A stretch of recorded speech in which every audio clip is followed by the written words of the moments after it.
Good morning. Morning. Morning. Morning.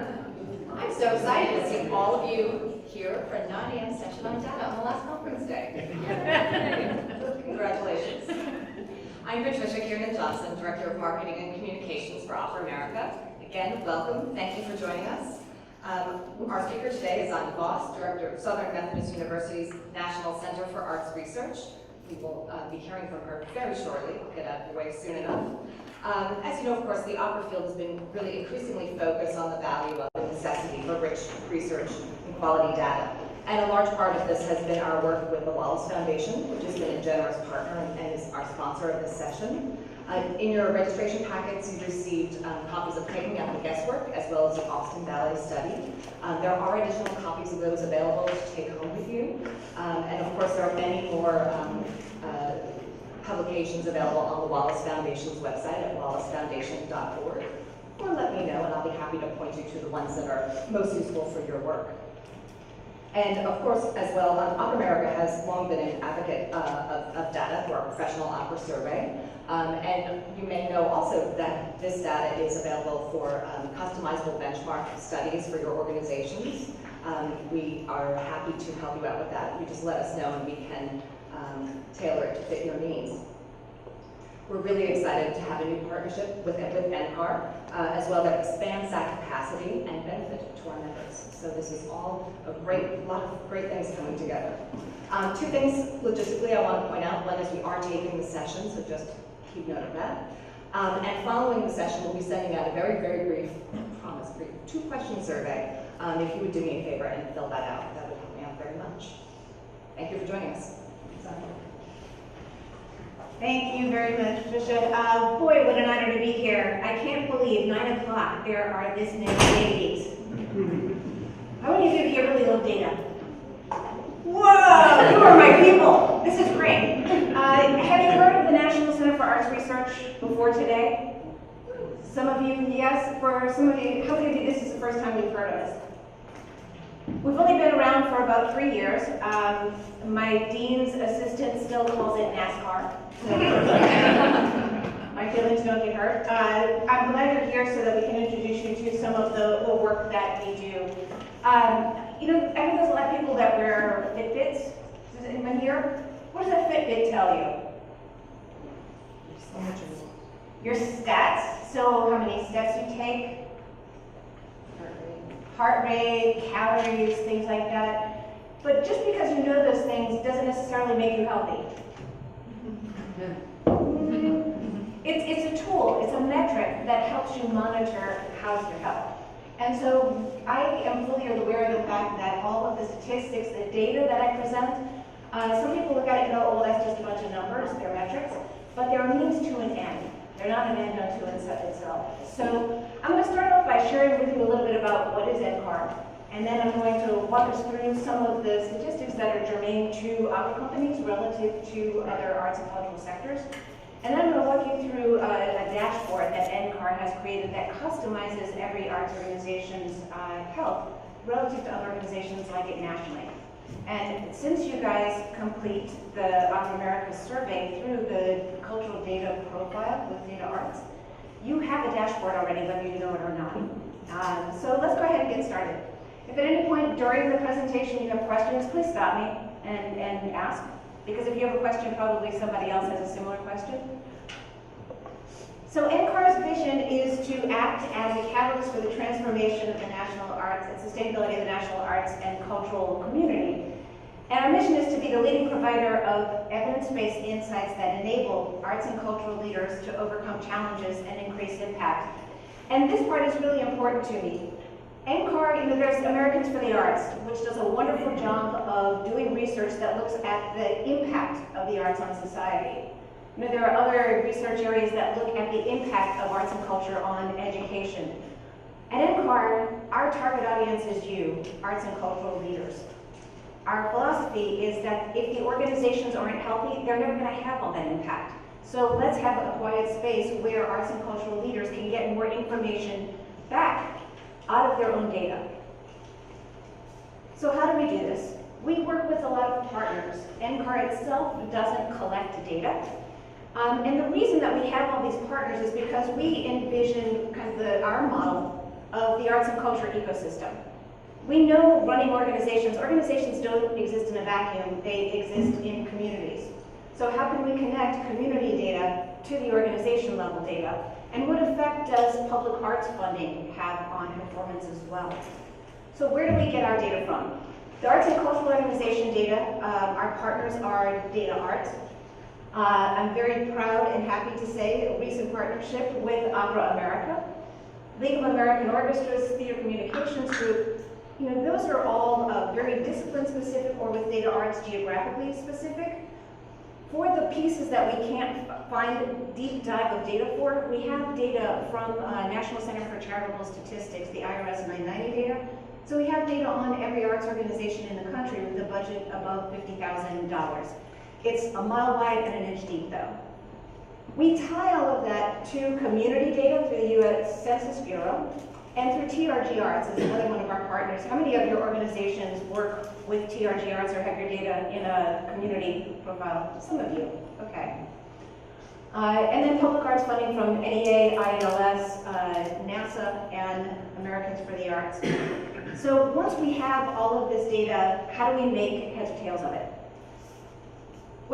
These are our knowledge partners. We try to work with others who can help us think through issues like Boston Consulting Group, IBM, and Rebecca Thomas and Associates. Rebecca used to work with National Finance, Nonprofit Finance Fund and has started her own practice, but we really benefit from that knowledge of what should we be looking at when we look at fiscal health. So to get a sense of place and to tie the data together, we create what other fields, other retail, for example, creates for itself in terms of trade areas. And a trade area basically says that we're going to geolocate, we're going to pinpoint where every arts organization in the country is located.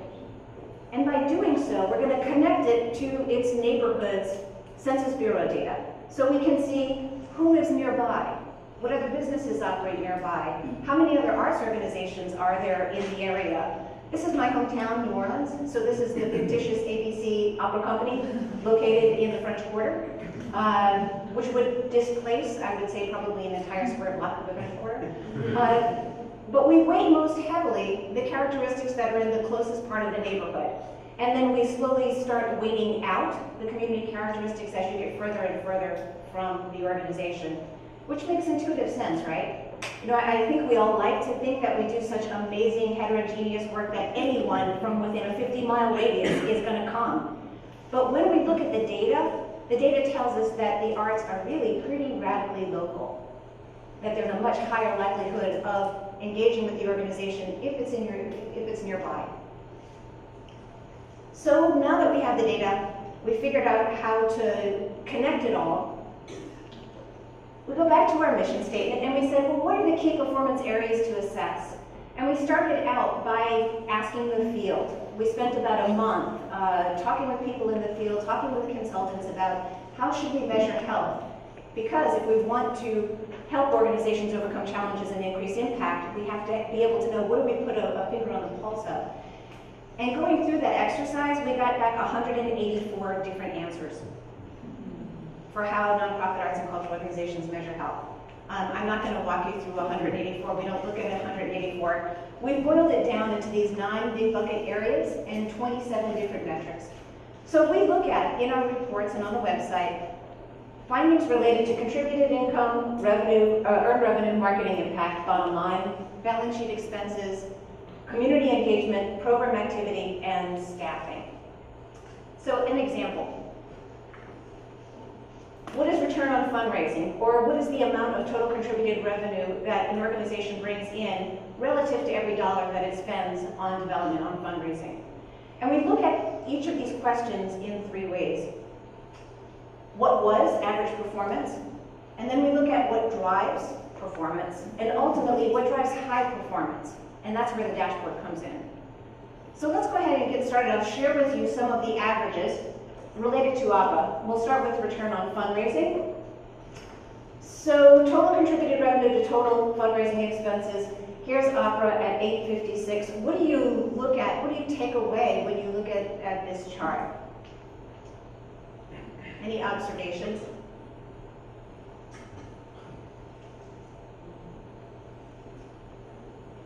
Thoughts?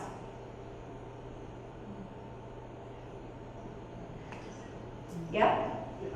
I'm sort of trying to understand what it actually means. Does that mean in the entire world, there's only $8.56 that's contributed to fundraising from opera? Or how does that mean? Per dollar spent on fundraising. If I spend $1 on fundraising, how much contributed revenue does the organization bring in? Thank you. Yeah. I think it's really interesting that art museums specifically are so at the top, and then there's this sort of middle ground that seems to be the performing arts space. But then other museums in general are at the very, very bottom, so I'd be curious as to why that would be. Yeah, yesterday I was at the AAM, the museum conference, and this finding was quite controversial. But the reality is that a lot of the art museums tend to be larger budget or institutions with larger development staffs. So part of it, I think, is the people factor with art museums. We take into account all contributed revenue, so it also gets somewhat skewed when you have organizations that are in a capital campaign. That's not to say that maybe we're capturing a moment in time, so the important thing then is to start looking at what are the trends for the various sectors. So what I read from that is that opera is sort of in the bottom of what's happening, and it would tell me if that number is related to my community, that my company has an obligation to find more connections to opera in order to expand when a patron thinks about opera, what that ripple effect is going to be when spending money. Yeah. Does that make sense? It does make sense, and we're going to look at some of the more of the visitorship metrics. Certainly, how is opera doing in terms of being at the top of the consideration set when people are making contributions? In the back, yeah? Does the contributed revenue for art museums include if they have a piece of art contributed to them? The value of it, yeah. So I think that can easily skew that. Yeah. Revenue. But, so art museums aside, one of the things that I find really remarkable about this, yes? I may be an outlier here. When I look at data, first I look at its distribution. What strikes me is how similar across all of this it is, which suggests a few things. Yes, which is what I take away too. In 4 of the sectors, so we're looking at dance, music, opera, and theater, there appears to be kind of a ceiling effect on the return of each dollar that fundraising will yield. And that is despite the fact that there are big differences in terms of what is spent and what is raised. So for dance, $88,000 on average is spent to generate $701,000. For music, it's only $38,000 to generate $323,000, and for opera, $682,000 to generate $5.8 million. So despite very different levels of magnitude, that dollar is still only going to bring in just about the same amount of money, regardless of what sector you're in.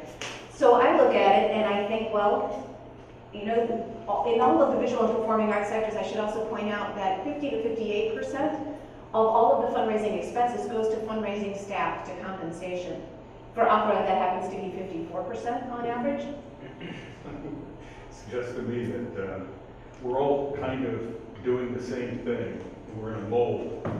The only way to break out of that is to learn how to do it differently.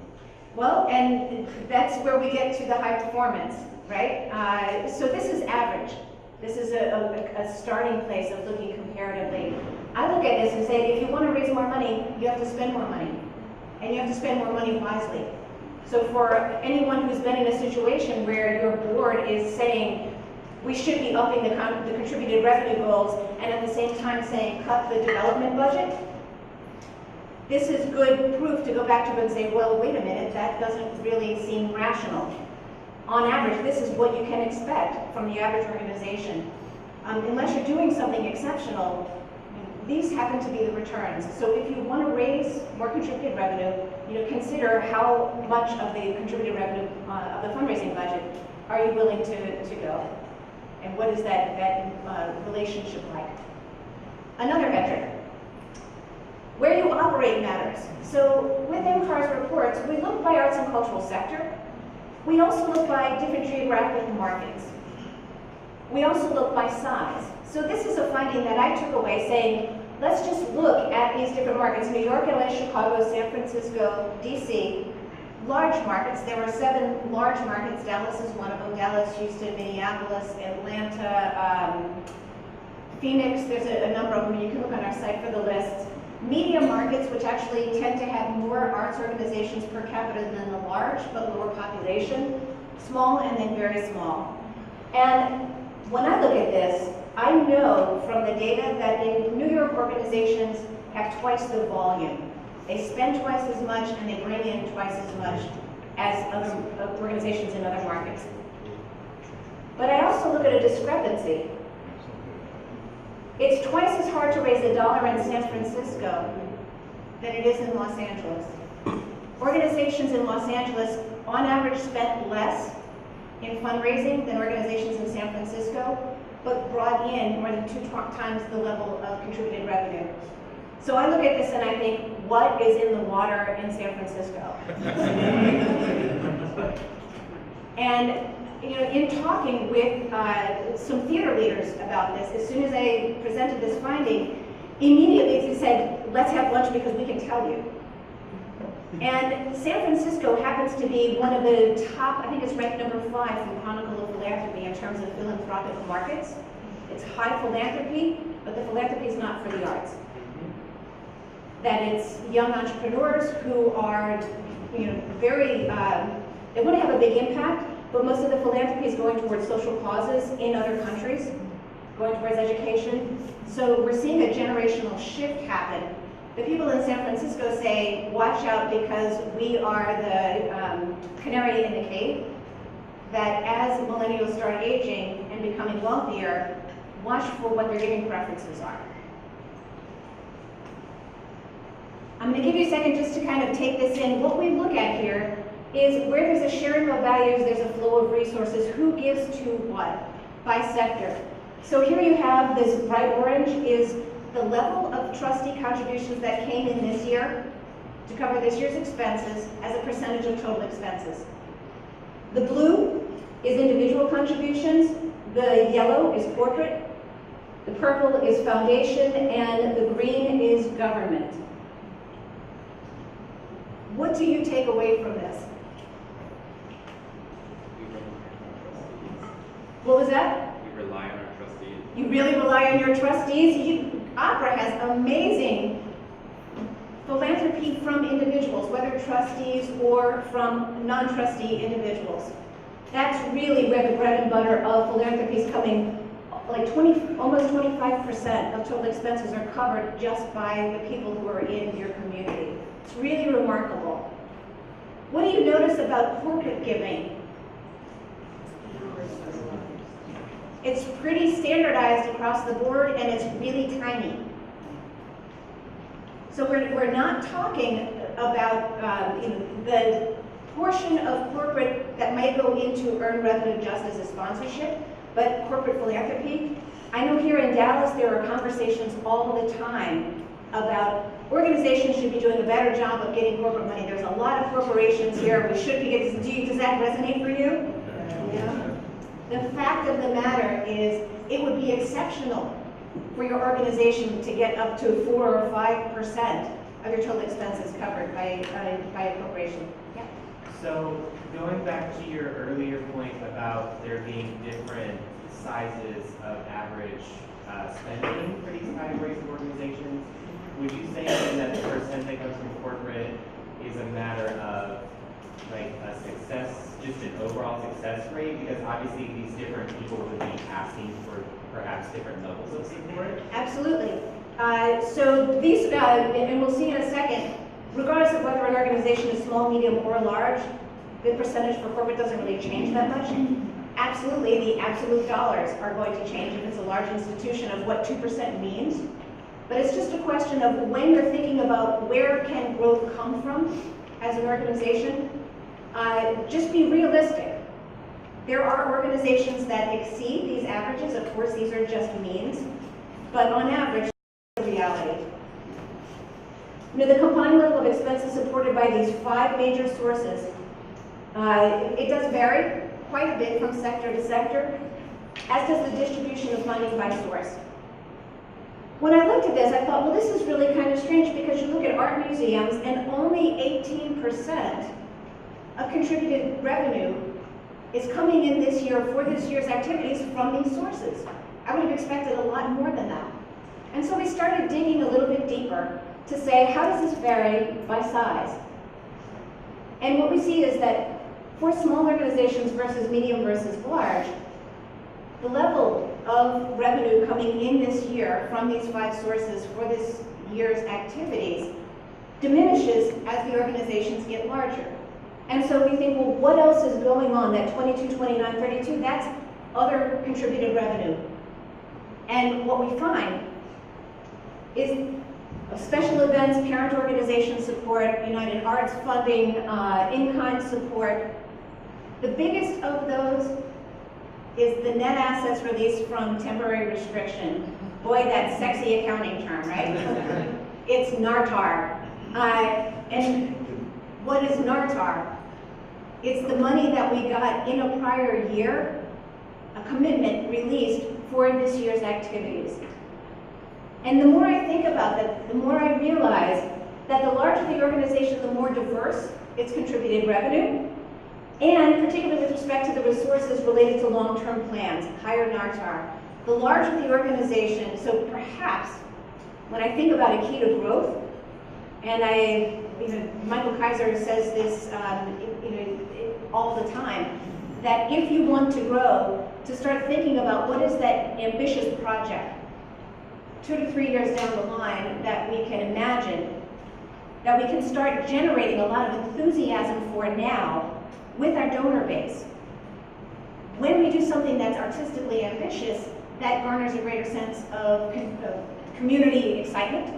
So I realize that large opera companies do this all the time. You have to plan years in advance. But just thinking for all arts and cultural sectors, what is that big project you can imagine that could help your organization to kind of catapult into another level of growth? I'm going to switch here to marketing. Finding opera companies spend comparatively more in marketing to bring in each attendee. Quite a bit more. And this, to me, resonates with the NEA's survey of public participation in the arts, looking at what is share of market penetration for the various arts and cultural sectors. This is simply a reality. This is what the average happens to be. But they earn very high program revenue per person that attends. So the average program revenue for opera, you can see, is much higher than it is for the other sectors. And when we talk about program revenue, we mean not only what was the ticket price, but what did somebody spend on concessions, or in a gift shop, or paid to the organization for parking? What's all the revenue that was earned because someone stepped through your door? In the end, when I look at it, at $58.60, kind of the difference between the marketing and the program revenue, opera averages 2 times more net program revenue per attendee than any other sector. So I look at what is that part of the operating equation. These are not judgments.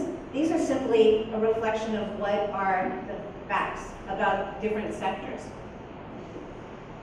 And in thinking about this, I also want to turn then to looking at expenses.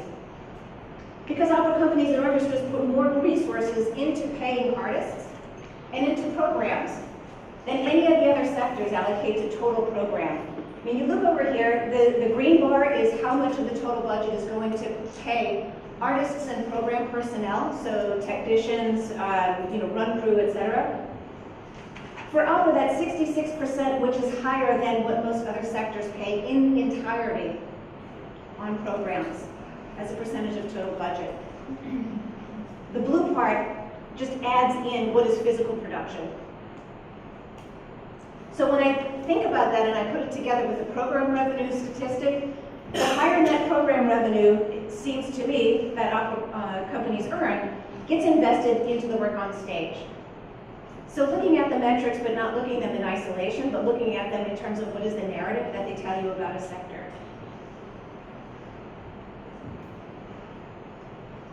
Another area to consider is digital. Globally, opera companies and orchestras engage more people reporting through the cultural data profile, more people through digital programming than they do in person. And in some respects, that makes a lot of sense. The whole digital distribution, digital access, means that you can get an enormous number of touch points at a relatively low cost. You know, once you reach one person, you're not limited in terms of your capacity necessarily. Taken together, we can look and see the impact of these digital touch points by sector. And when I'm talking about digital, I'm not talking about digital marketing of how many people visit your website or how many social media followers do you have. I'm talking about digital distribution of programming, whether it's educational programming, performances. I know here in Dallas, the Dallas Opera has done broadcasts into the Clyde Warren Park, into the Dallas Cowboys Stadium. When those events occur, how much do you expand your reach? And I realized that philosophically, that can cause consternation in some sectors about, is it a trade-off? Is that sort of against mission to engage people digitally rather than in a live setting?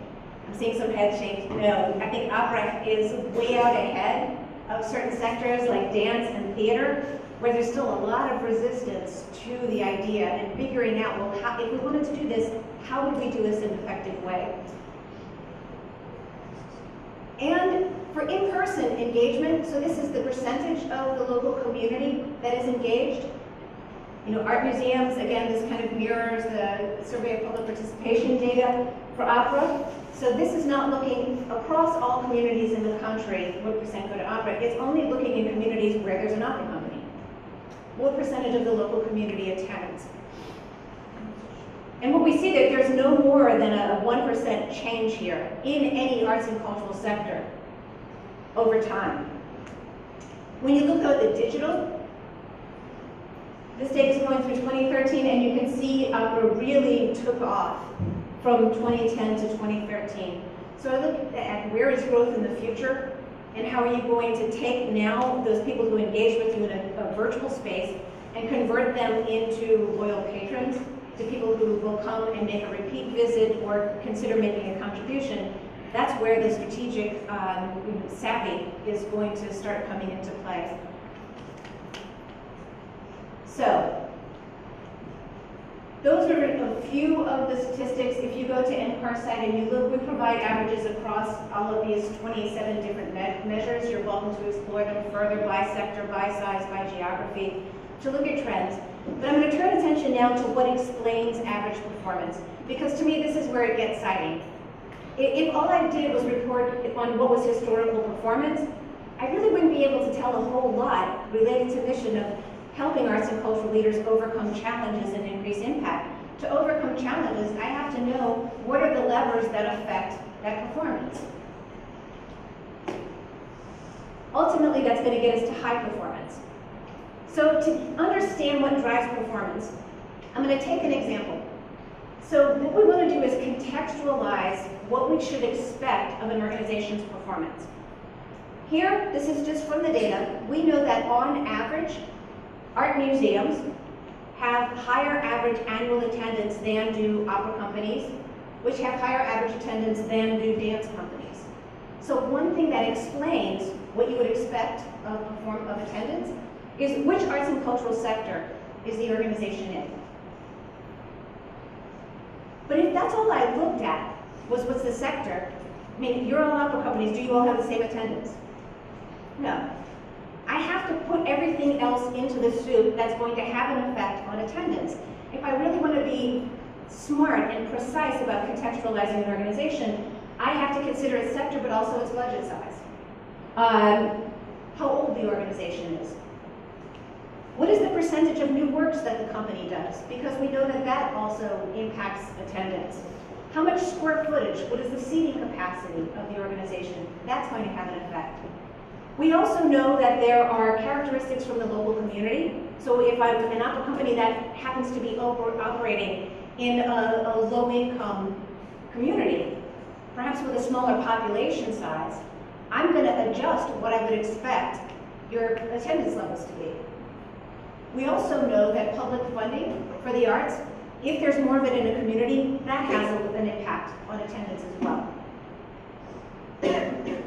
To help kind of visualize what I'm talking about, so not recognizing these inherent differences really can cause you to make biased conclusions and misguided expectations about what average should be for an organization.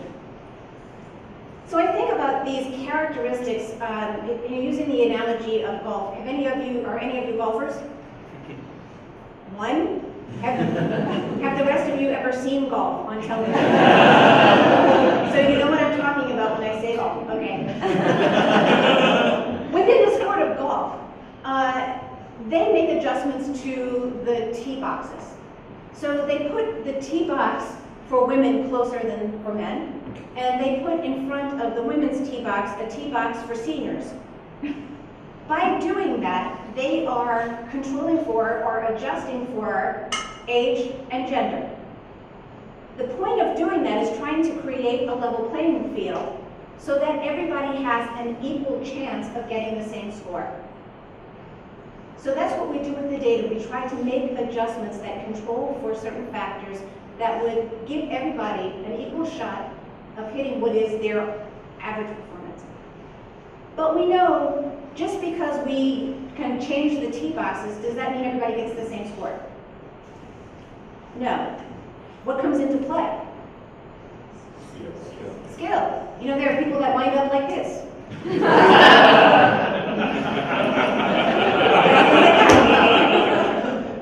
So what we want to do is get to this level playing field where we can say, let's control for everything that we can observe and measure. We'll make the calculations and we'll get to the point where we say, we know what your organization's expected attendance level should be. But even after doing that, we know there's variation. You said skill. The things that, all else being equal, two organizations operating across the street from one another, same sector, same size, founded in the same year, same parking spaces, same ticket prices, are going to perform differently. Why? Why would one people have a line out the door and the other one be empty? Programming. So, Reputation. quality, reputation, good programming. Welcoming, so service quality. Everything that happens when somebody is having an experience with your organization. When you talk to people about were they satisfied, 9 times out of 10, they're not talking about the art. They're talking about how were they treated by the parking attendants and the box office personnel, and how much difficulty did they have finding where their seat was or how to navigate. Their brand, I would expect to have an impact. And we capture all of these intangibles. We can estimate them. What drives high performance? We call them key intangible performance indicators, or KIPIs. And when we went back to some of our initial interviews with arts and cultural leaders, here's some of the feedback we were getting and helped us to understand health. We surveyed audiences and quality was the #1 reason they come. It's the same reason we can hire the artists we want. Reflected in the fact that the X organization has realized how to leverage its brand to create more consistent revenue streams. You heard talk about organizations that are expert at making connections with their community. It's about getting a mojo working. So when we talk about KIPIs, here's what we need, and here's how they are reflected in the dashboard. Here's the expected performance line. This is just like that slide I showed with art museums versus opera companies versus dance. That's here expected performance. If we plot all organizations that are similar, we realize that some of them have much higher performance than we would expect, some have much lower performance than we would expect. So what we shoot for here is this high performance frontier. And then we measure all organizations on a score from 0 to 100, from lowest performers to higher performers, knowing that the expected performance is always going to be a 50. If you're performing where we would expect to perform, that's a 50. Okay? So I'm going to toggle over now and share with you NCAR's dashboard. And again, all of you you have one of these if you have completed the Upper America survey. This is NCAR's site. If your organization is not part of Data Arts, you can click here. We have some information about why these are important, what they can do for you, how people are using them now. And the first thing that's going to come up is the welcome page. And let's say here I am the managing director of Example Theater Company. And this is a real organization's data. We have changed the names. There's not really an Example Theater Company. We tell you, okay, we have you categorized as a large theater in this case, knowing that it could very well be that from the data, their NTE code classifies them as a theater, but they really think about themselves as an arts education organization. And we've heard from organizations, can you reclassify me? And here's what you see. This is your organization in short. If you have a red dot, it means that your organization only did better than 0 to 20% of organizations like yours nationally on that measure. The dark green dots show a score of 81 to 100, meaning that your organization did better than 81% to all organizations like yours nationally. And the orange dot, those mean that you scored exactly where we would have expected you to explore. That's average.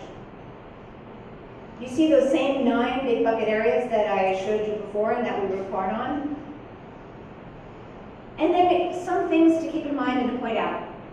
They range from 0 to 100. 100 is the highest score that an organization can achieve, giving its level playing field.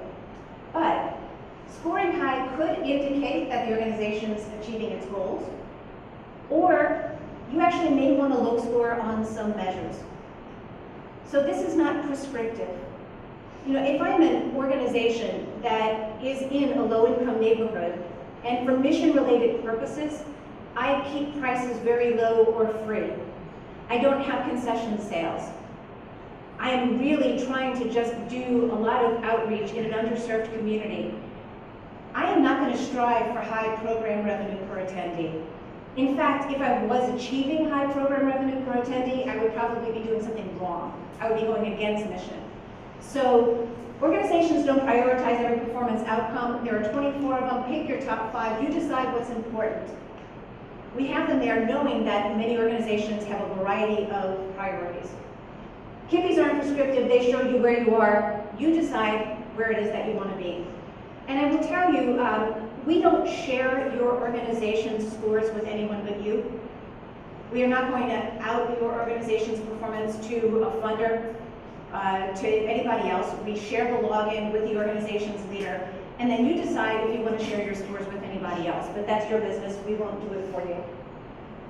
So let's say here I am, running Example Theater Company, and I'm really excited because I'm seeing all these green dots in contributed revenue.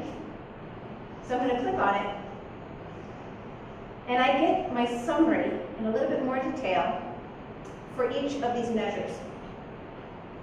And I can see that I'm doing super high, better than 88% of organizations like mine on return on fundraising.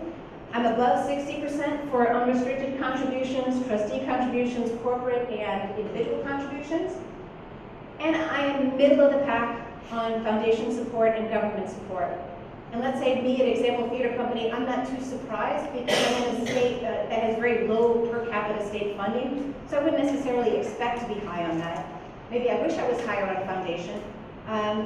But I'm pretty excited about that dark green circle, so I'm going to click on it. And when I do, I get to see my trends. And the dashboard tells you what the metric is, how we measured it. And I can see what's happened with my KIPP score over time. And later this week, we'll be sending everybody a notice with their fresh data to see a fresh dashboard for, we haven't gotten a dashboard. Those of you who filled out the survey know that Data Arts went to a different survey this year. And in that process, we've remapped our data, but the fresh dashboards are coming. If I decide that scoring better is my goal, the dashboard tells me that I would have to either increase my contributed revenue or decrease my funding expenses. For all of these metrics, that makes sense. It's a ratio. You increase the numerator, decrease the denominator. If I don't remember what information I entered in any of these years that's causing, so let's say, I don't know, 2013, that went down. What did we enter that year? You roll over the dot and we tell you what you entered, just as a gentle reminder. And I can see here that we had a big drop in contributed revenue from 2012 to 2013, and our fundraising expenses kind of stayed the same.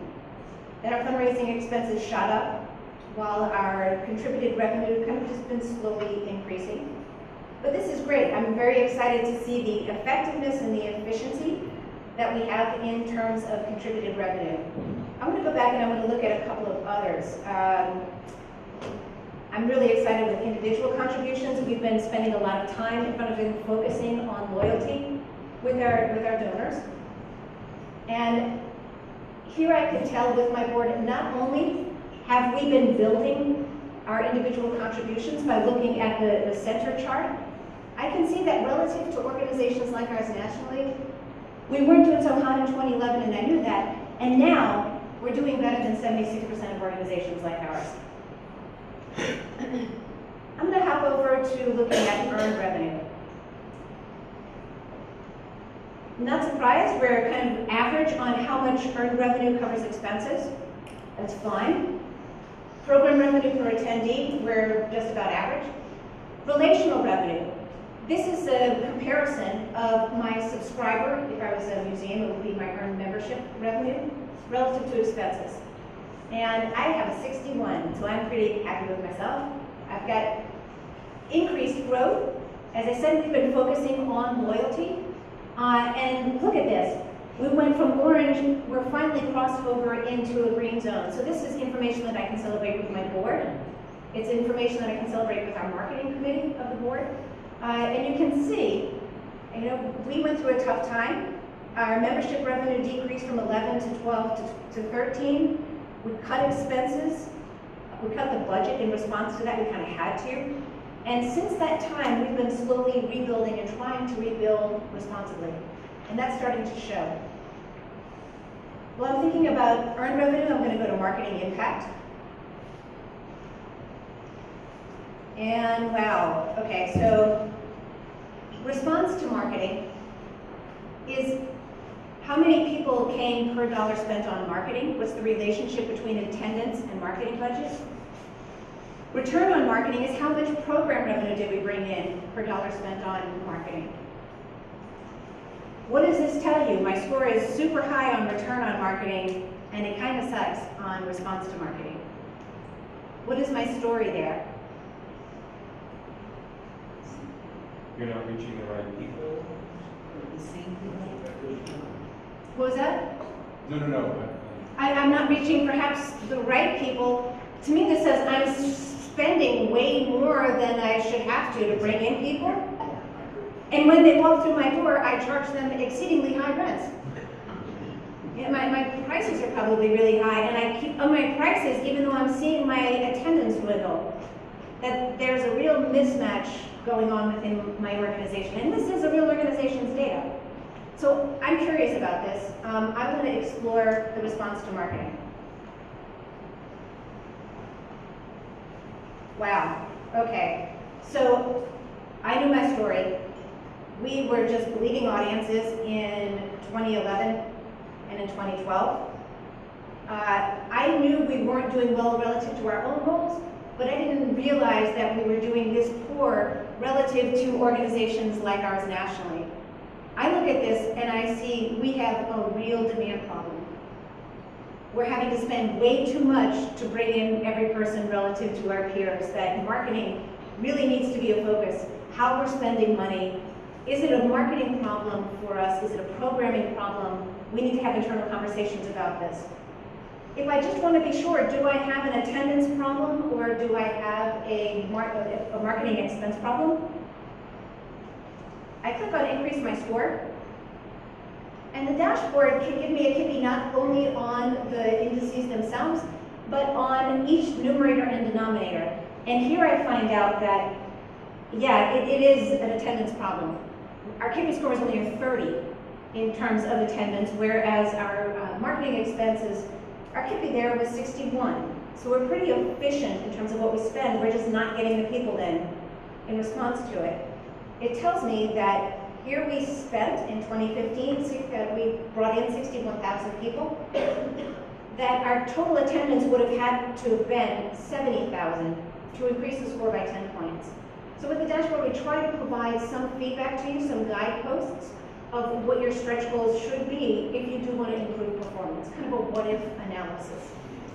From here, if I'm this organization, I could click on resources on how to improve your score. We have a resource library with a lot of different articles that talk about actionable ways to improve in each of these areas.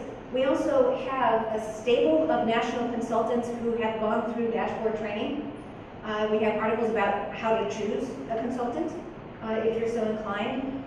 If you're saying, well, this is great, but for these organizations, what was average? I see we're below average. What was average? You can click through to go to the rest of NCAR's site and find out what those averages are.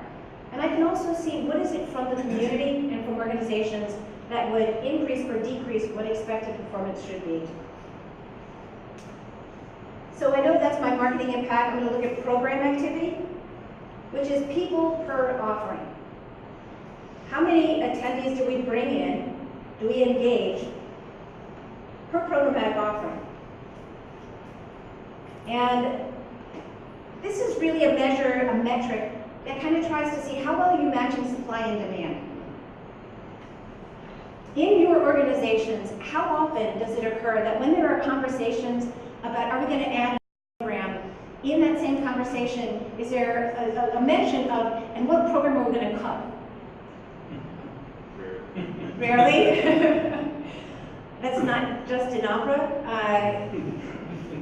We have a love affair with our generation of programs.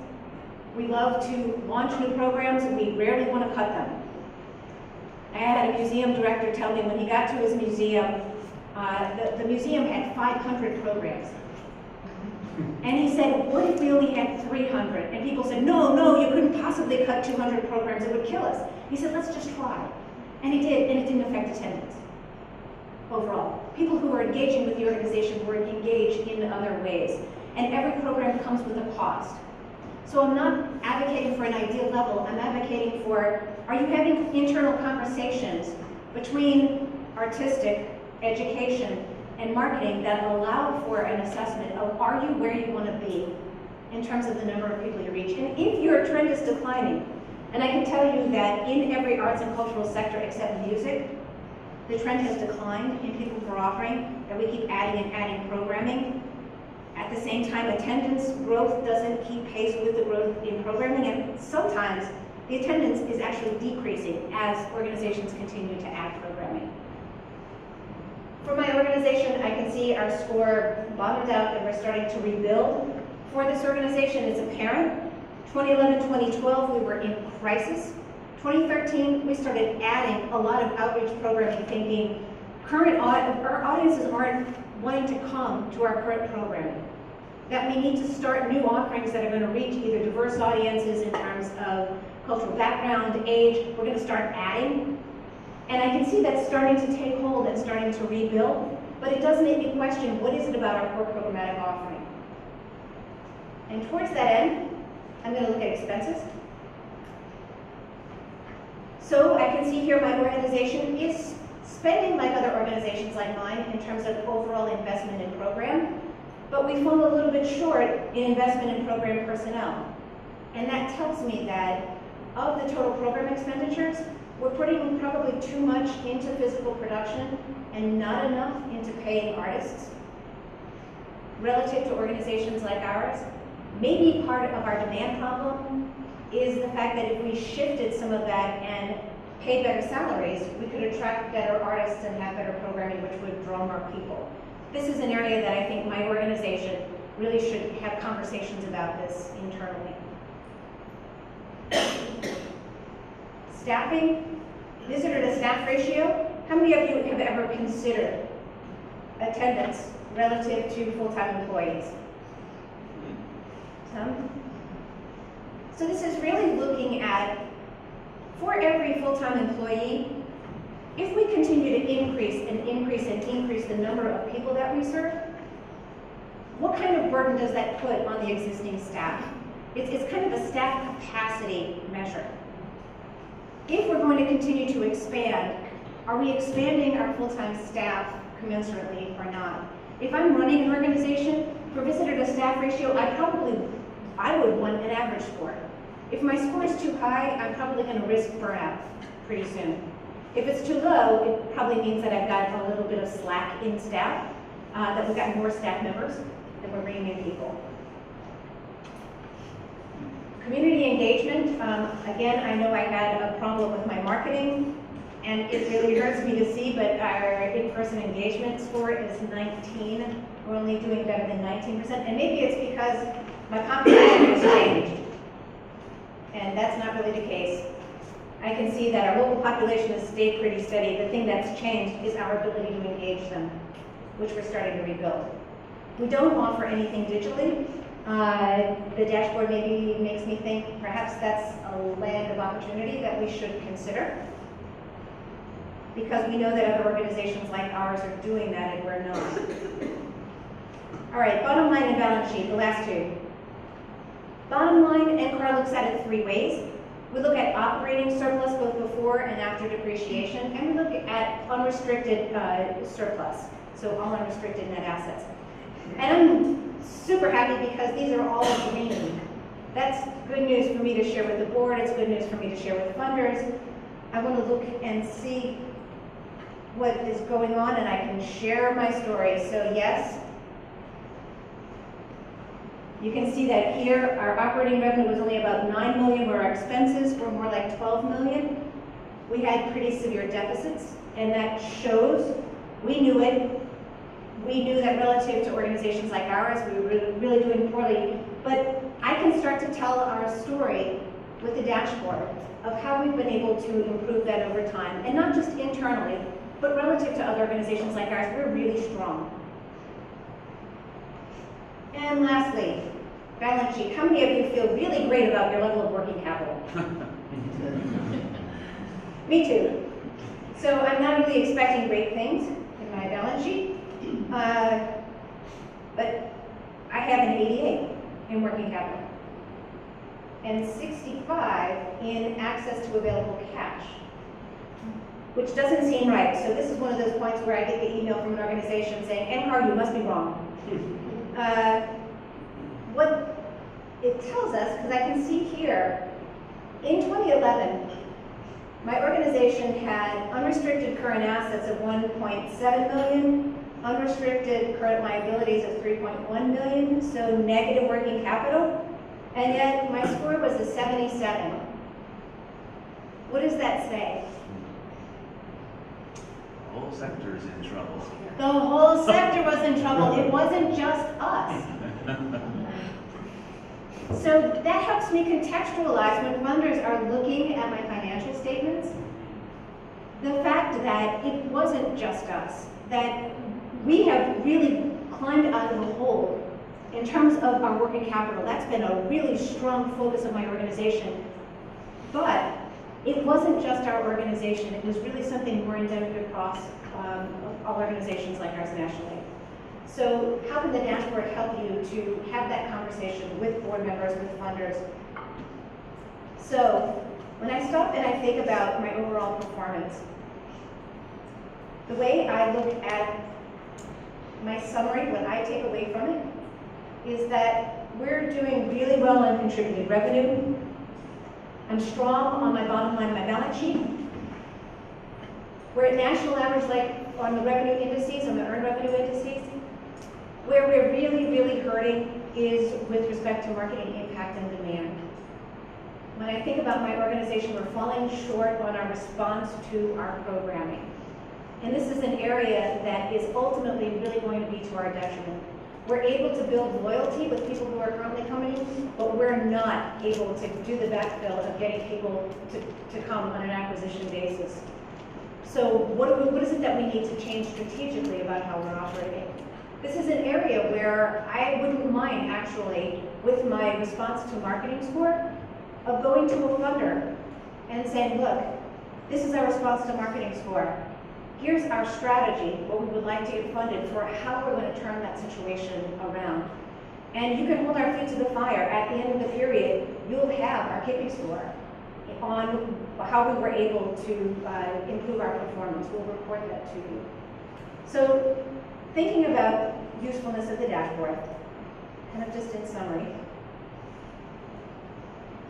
What is your organization's story relative to organizations like yours?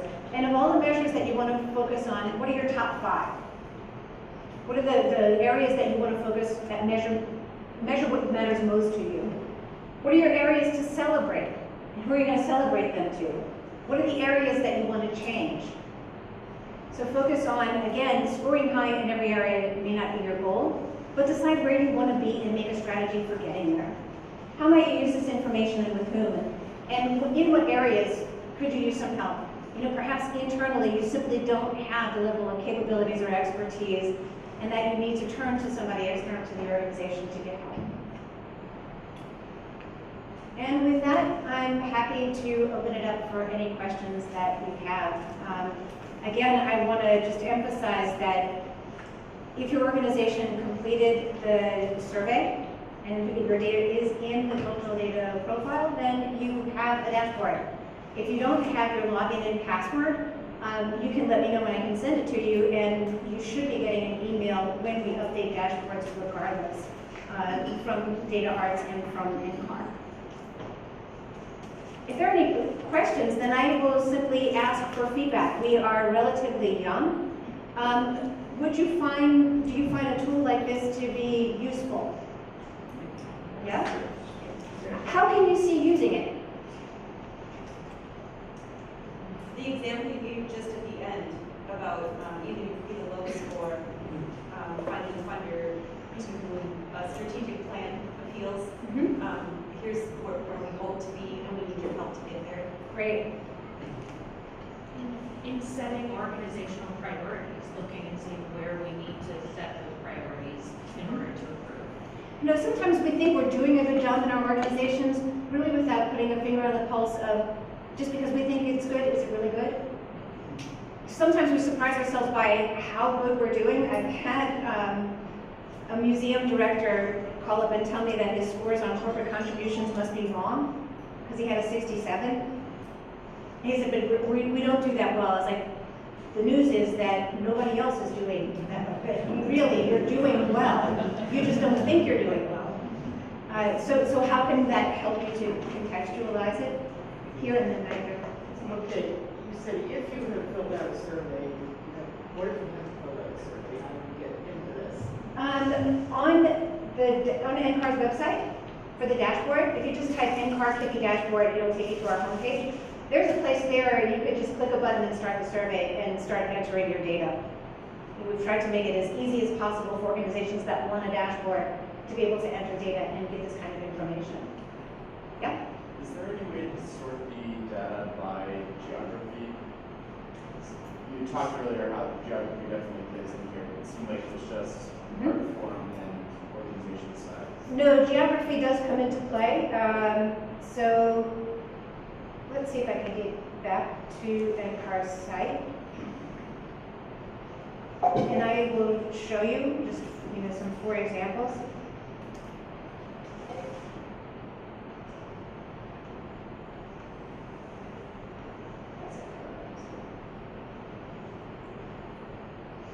SMU.edu/artsresearch is the site, except I can't spell.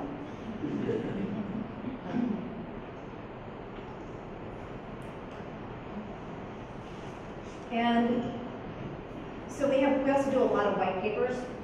We've done white papers kind of refuting that the arts are elitist. We do white papers about gender equity in art museum directorships.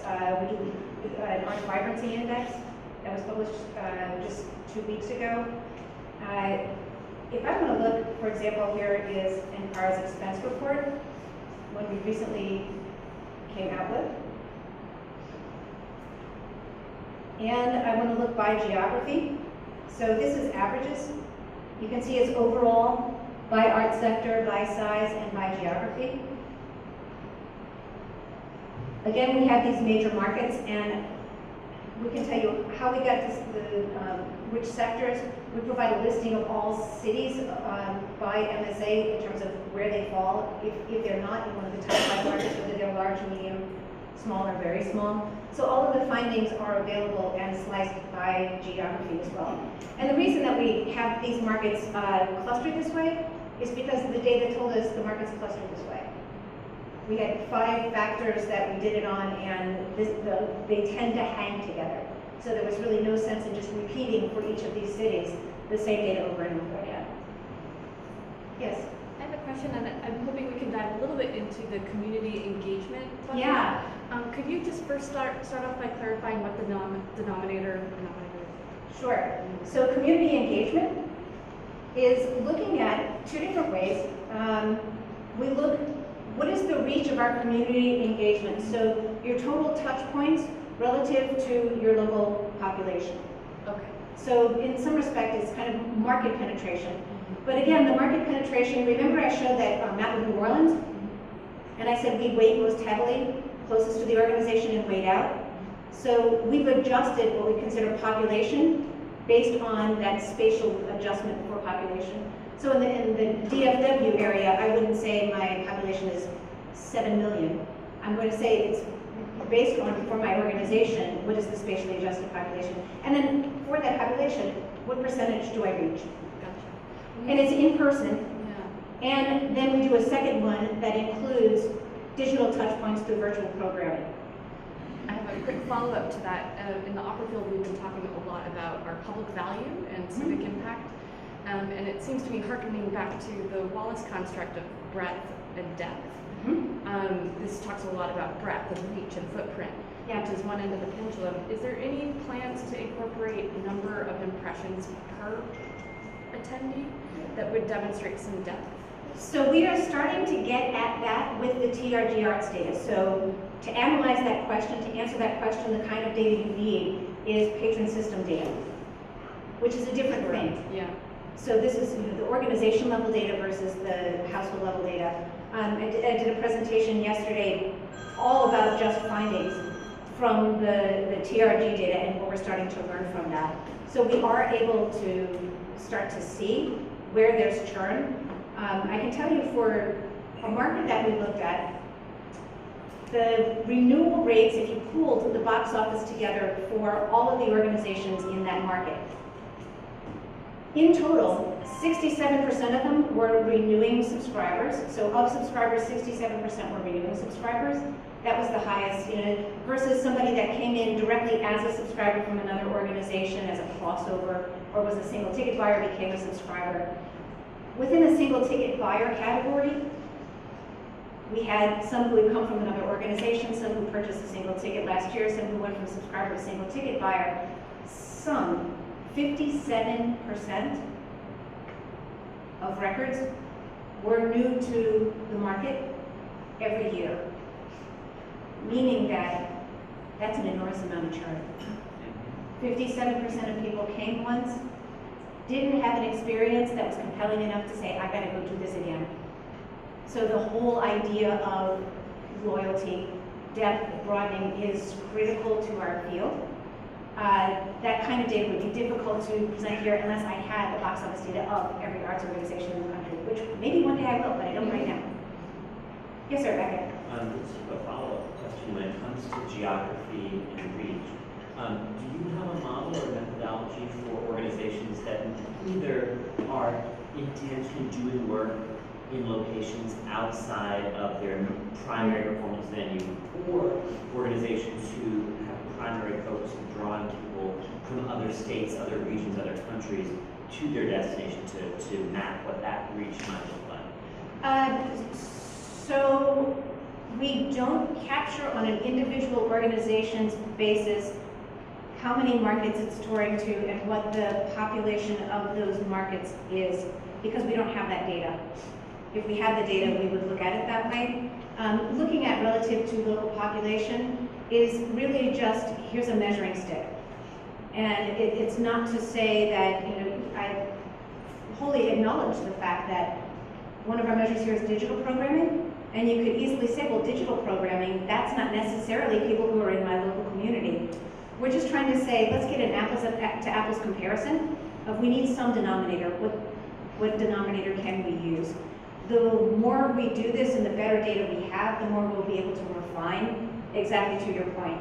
How would you recommend an organization look at their data, say, and I'm coming up with round numbers, let's say 30% of your audience is from outside your metropolitan statistical area. You're going to weight those 30% as if they are impact of your local audience because they're, they're simply check boxes of people. Yeah. How would you then factor out? Would you just tell an organization reduce your scale by 30% if you know that's the ratio and reconsider your numbers? How would you go about it? What we will be able to do is now with the new CDP survey, we have better information about touring.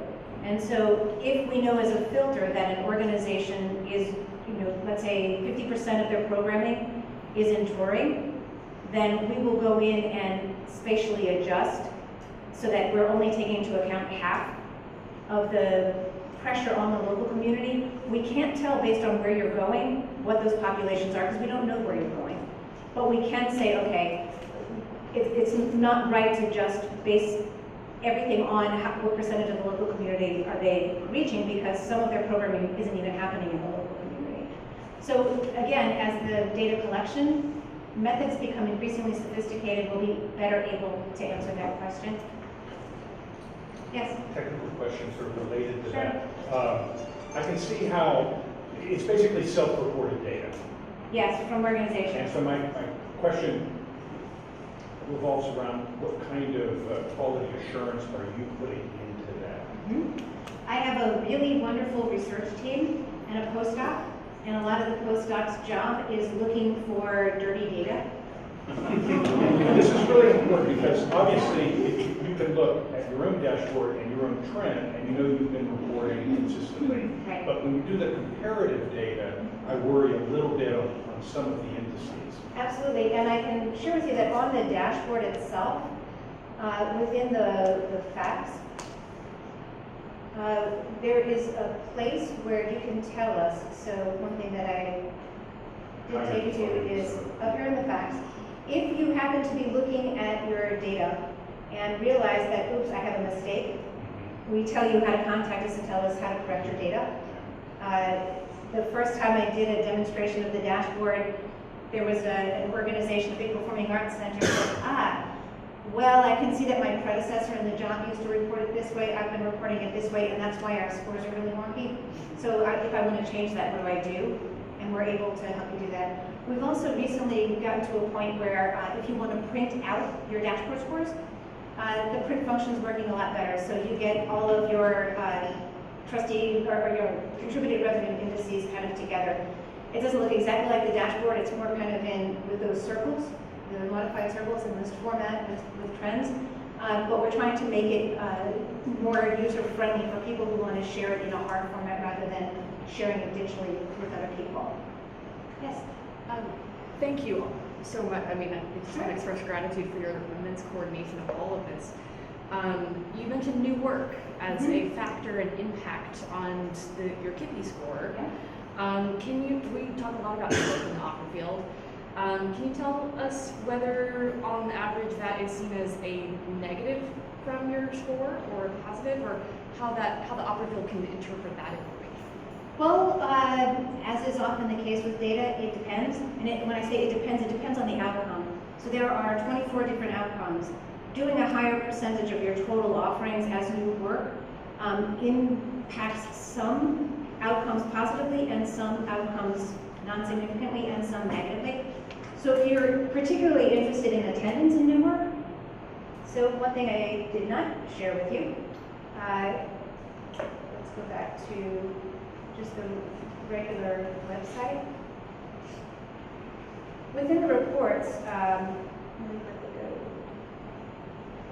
to attendance. So let's look at program activity.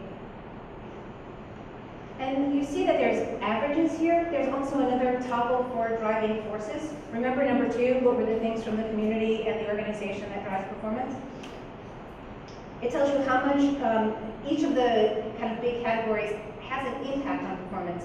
So for operating revenue, the things from the environment of the organization explain 37% of the variance on operating revenue. KIPI is 59%. So that varies somewhat also.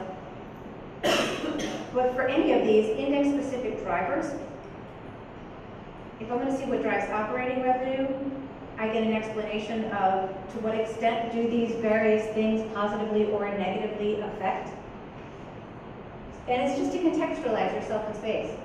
To say, maybe we're not performing as well because we happen to have these characteristics in our community that tend to drive down. So that was the offerings. So you're saying in a given community who has responded to other new works from across all disciplines, the likelihood of an opera company producing a new work can sort of extrapolate how that might impact ticket sales? Yep, so let's see. Here is total engagement, the in-person and digital. And one of the things that we see, number of offerings, of course you would expect to have a positive impact. Local premieres and world premieres is a good thing for engaging people. And this is, again, looking at what is the R squared, I guess, in statistics. It's what is the explanatory power of this particular factor on an end result. And it's positive in this case. Now, I'll share with you, these different, positive, negative, particularly within the community, the socio-demographic, leisure characteristics, you may say, well, how am I supposed to know if my community is strong on this or not? So we thought about that, and to answer the question, we created a heat map where I can go to any county, I roll over my county, and I can say, okay, here's my county, Midland County, North Carolina, and we tell you what your county's scores are, how it ranks on each of the factors that is a driving force from within the report. So if you want to know if you're high, we'll tell you if you're high. If you want to know if you're low, we'll tell you if you're low. And it was actually out of doing this exercise and making this information available that we decided to do the Arts Vibrancy Index, because we're looking at this and go, we know who the top communities are. Do we want to share that with the rest of the world or not? I think I'm just advocating for us for a second. If your county is more resistant to new work and you have a real success in premiering an opera, I think that's a story that you could tell. And the power of data, for me, isn't in the numbers, it's in the story behind the numbers. Again, the numbers aren't an end unto themselves, they're a means to an end. And where it gets exciting for me is when people use the stories that they find through this to say, this is something that I can talk about. This is how I can contextualize myself. This is how I'm going to change something about our strategies for achieving something we want to achieve. This is how we're going to end up having more resources to do the great art that we want to do. This is not about the tail wagging the dog. Ultimately, what I'd really love to be able to do, we know from the dashboard who high-performing organizations are around the country, large, small, all types of communities. The organizations that knock it out of the ballpark, given what you'd expect, given who they are and where they operate. As soon as I find a funder to do this, I want to be able to capture some of those stories, to go to the individuals who made those decisions and say, can you share with everybody else what you did differently to achieve such a high score? What did you do in your community? And then to be able to share those through YouTube videos, interviewing individuals. The peer-to-peer learning, the exciting part comes from how are you going to make your organizations more healthy? And if I just throw a lot of information and statistics at you and it doesn't help you to overcome challenges and increase impact, we fail. Any final questions? If not, then I'm going to thank you all so much for all of your input, your time, attention, and please, if you have additional thoughts or questions, send me an email. I'm always happy to respond. Thank you.